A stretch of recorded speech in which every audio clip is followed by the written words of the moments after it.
The 2021 Monster Energy AMA Supercross Tour heads north after 3 rounds in Houston, Texas. We take up residency in Indianapolis. Hello, everybody. Todd Harris alongside the GOAT, Ricky Carmichael, and, of course, Will Christien. We're excited to have 3 stops in Indianapolis after a great opening week of racing. Ricky, what was your takeaway basically from what you saw in Houston after 3 rounds? Well, just the depth in the field of the 450 class and watching these guys, how they react. Literally, a guy that gets on the podium could be shuffled back to 10th the next race that we go back there. So a lot of moving parts. I do think moving on to Indianapolis that we are going to see things start to thin out. Maybe instead of 12 guys being able to win and being championship contenders, possibly to 8, narrowing that gap down just a little bit. But with the field and how it is, what I've seen in Houston, it really puts emphasis on track position early and really being consistent. Well, I've got to ask you, you're on the floor. You talk to these athletes after each race.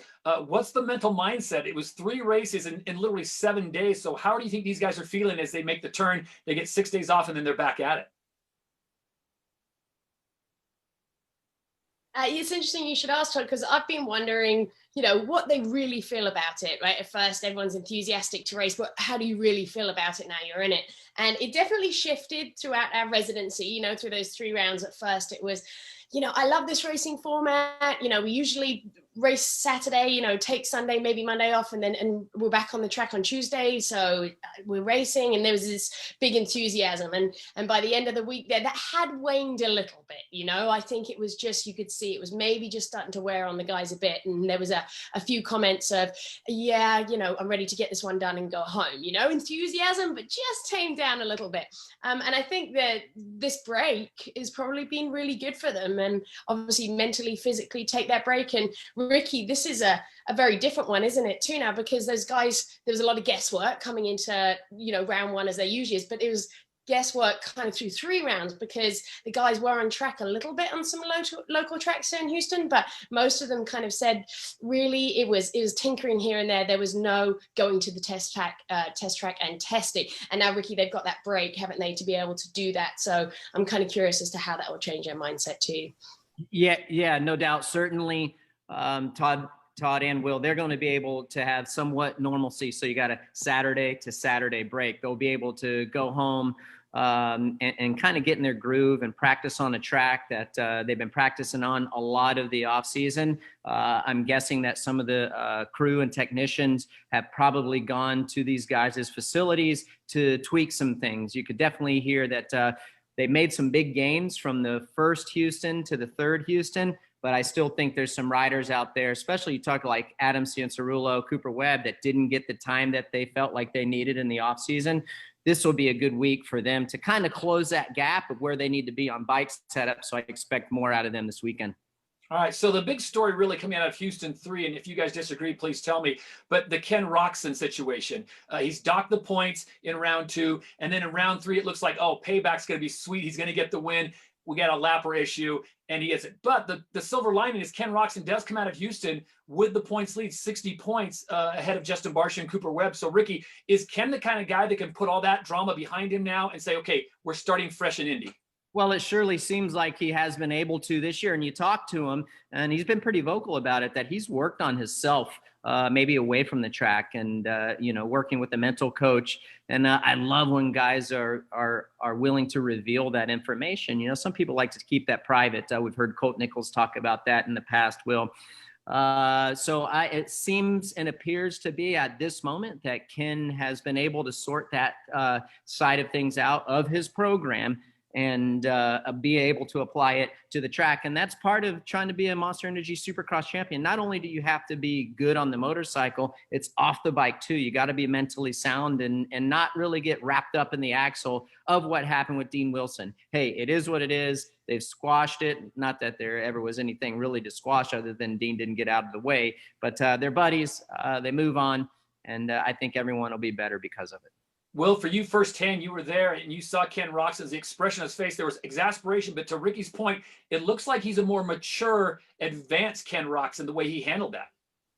And he's, to what Ricky said there as well, he's talking about it, which is, it's always nice to hear, when something's going on in their heads and we're kind of guessing, like, are they mad, are they not? And it's really great that Ken's decided to tell us about this, and he even said it on the podium there, didn't he? Part of me wants to punch a hole in the wall, but I've been practicing my patience, so I'm gonna keep it cool. But going, okay, yeah, I'm mad, but I need to move on. And when I hear him talk like that with that conviction, I believe him, because it sounds like somebody who's learned how to put something in a box and set it aside. And that's hugely important, isn't it, as an athlete, just to be able to do that. You know, we see the very best in all sports being able to compartmentalize, you know, and the fact that he's learning that skill. When, you know, sorry to answer your question there, Todd, I believe that. When I saw that, I saw the raw emotion, but I could almost see him immediately start to go, I know what I need to do with this. That was very well done. Taking a look at the point standings in the 450 class quickly. Ken Roczen at 60 points, and then there's the tie in second with Justin Barcia, Cooper Webb. And then there's Eli Tomac in fourth place, the defending champion, with 54 points. So, Ricky, my question to you is Eli Tomac in a good place and lurking ready to pounce, or does he have some issues that he needs to work out and he needs to win big time when we get to Indy? I want to know the answer to this. I want to hear this. Well, if you take Cooper Webb and he continues on the trend that he is on, that we've seen the last couple races, certainly how well Ken is doing. You know what? I personally believe, and a new and improved Justin Barcia, I think that Eli Tomac is going to have his hands full. A lot of the guys have stepped up their pace from last year. Where I certainly thought that Eli Tomac was the guy of the class. He was able to get a 10th place start and march up the field. And he's even said it himself that he can't come from behind. It's going to be hard to come from behind this season because everyone's elevated the game. So to your point, Todd, he is going to have to get good starts. He's going to have to see these guys at the beginning of the race. He cannot spot these guys 4 or 5 positions, because if he does, he said himself, it's going to be really, really, really hard. And it's crunch time. Like I said, I think we're going to have a really good feel of where everyone stands championship-wise after our third round at Indy. Well, last year this time he was in third place, 5 points back. So in your conversations with Eli, the defending champ, do you sense that he's hungry for a backup title, or is fatherhood and all that mellowed him a little bit and he's going to kind of just pick his spots? You try to read between the lines, don't you, with stuff like that, and see where he's at. But obviously, you know, these guys know where they have to be. And so I think perhaps that mellows out those answers, doesn't it? It's sort of, you know, that they know they can't say, yeah, I'm kind of, I'm feeling a bit this way. So they put on the right front and they say, no, it's business as usual. And I think the hunger's there, leading up anytime that I've spoken to him and heard from him leading up to the racing, he seems like he wants it still, that you can tell the excitement and the passion for racing is clearly still there. But like Ricky said, you're trying to balance that, aren't you? Knowing and being aware of the fact that the field is just, it's fast, and there's more of them going that fast, and what's in front. I don't know. I wouldn't want to put words in anybody's mouth because it's nothing that's being expressed to me by him or the team.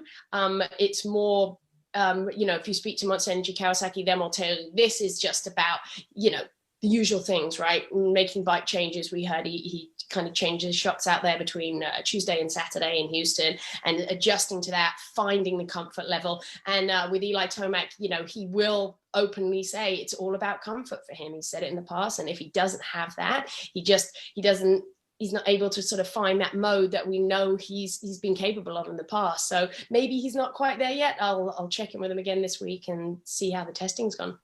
All right, we're excited, looking forward to it. Again, it's round number 4 coming up in Indianapolis. We'll have 3 races there, a Saturday, Tuesday, Saturday. I want to give some quick love out to the 250 class because Ricky and Will, we've got 2 riders with the red plate. So the drama there is building almost as equal as the 450s. Yeah, it certainly is. I mean, you look at Colt Nichols and Christian Craig. I mean, teammates, will there be any animosity between them? Will we have like inside team issues? I don't know. Something tells me that I don't see that happening. I feel like that Monster Energy Star Yamaha team, they got their guys on lockdown and they're in a really good place, but you never know. And I just keep watching this Jet Lawrence guy. I mean, he has so much talent on a motorcycle, still a little green around the edges. However, he's a storyline. He's a lot of fun to ride. And at the end of the day, a lot like the 450 class, but they don't have as many races. consistency and starts are key. And the thing for all three of these guys, they all three get really good starts. We're excited. The 250s and the 450s this Saturday live on NBCSN at 8 p.m. live. Daniel Blair, Will Christien, Ricky Carmichael, and Todd Harris will be on the call. We're excited to have you. And remember, everything Supercross, whether it's race day live or the race, is always available live on Peacock Premium. We hope to see you all in Indianapolis live again, 8 p.m. on NBCSN. Hi, I'm Will Christien, and thank you all so much for watching. I'm here to remind you to hit subscribe for all the latest Supercross news and highlights. And of course, don't forget to sign up for Peacock Premium. That is now the new home for streaming for all live Supercross events all season long.